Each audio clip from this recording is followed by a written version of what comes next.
Hello everyone. So this message is for class 11. I hope you all are doing good. अनि तिमीहरूले जतिजनाले पनि भिडियोजहरू कन्टिन्युस हेरिरहेको छ मैले तीनटा बेसिक म्याथमेटिक्सको भिडियोहरू तिमीहरूलाई अलरेडी पढाइसकेको छु. ओके, सो आई होप त्यो सबै तिमीहरूलाई क्लियर छ. ओके, अब यो भिडियो चाहिँ मैले किन बनाएको भन्दाखेरि चाहिँ यो डिस्क्रिप्सनमा यो मैले तलपट्टि डिस्क्रिप्सनमा हेर मैले तिमीहरूलाई के दिएको छु भन्देखिलाई चाहिँ एउटा लिङ्क सेयर गरेको छु, जुन लिङ्कमा चाहिँ हाम्रो युनिट्स एन्ड डाइमेन्सनको फर्स्ट लेक्चर मैले धेरै I think around 1 year ago मैले अपलोड गरेको थिएँ. सो युनिट्स एन्ड डाइमेन्सनको फर्स्ट लेक्चर तिमीहरूको त्यही हुन्छ. So you all can click on the link below and तिमीहरू त्यो भिडियोलाई हेर्नु सक्छौ युनिट्स एन्ड डाइमेन्सनको लागि.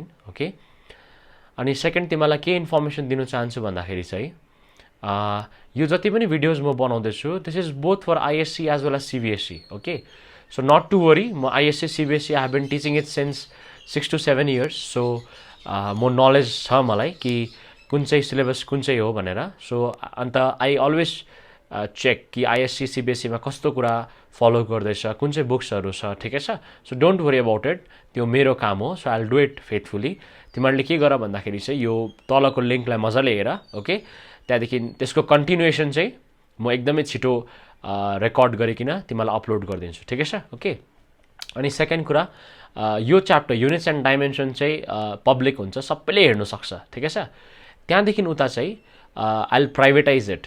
प्राइभेटाइज भनेको चाहिँ के भन्दाखेरि चाहिँ अब त्यो जतिजना इन्ट्रेस्टेड स्टुडेन्ट्सहरू छ मलाई कन्ट्याक्ट गर. सो जतिजनालाई थाहा छ I am a physics teacher at Grace Study Centre ग्याङटक.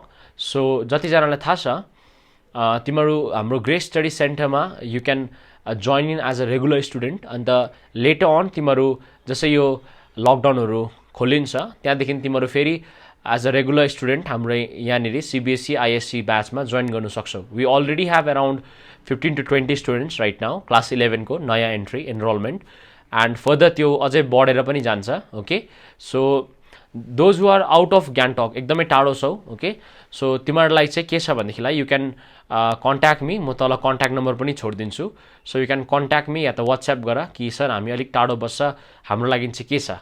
Because जो छेउछेउमा छ they can let on after the lockdown ends होइन, you all can join in as a regular student. तर जो टाढो छ तिमीहरूको लागि पनि सल्युसन छ मेरोमा. त्यसको लागि चाहिँ काइन्डली मलाई वाट्सएप गर्नु तल म दिएको नम्बरमा. Okay, so these are the informations I would like to give you.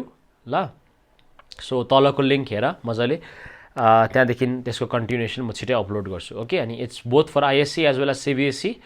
अनि सेकेन्ड कुरा आई नो कि स्कुल्सहरू खोलेको छैन होइन, अन्त क्लासेसहरू तिमीहरूको स्टार्ट भएको छैन होला, but it's always good to be at the front right. अलिक अगाडि बढ्यो भने चाहिँ स्कुल जहाँ छ त्योभन्दा अलिक अगाडि रह्यो भने चाहिँ हामीलाई सजिलो पर्छ लेक्चर्सहरूदेखि लिएर सबै कुराहरू.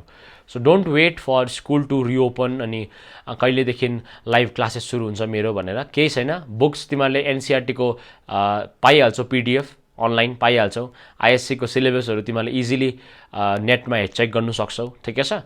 So don't wait for school to restart and live classes सुरु हुने जेल त्यति बेलासम्म तिमीहरू योहरू फलो गर्दै गर. ओके, अनि याद राख्नु क्लास 11 इज भेरी इम्पोर्टेन्ट.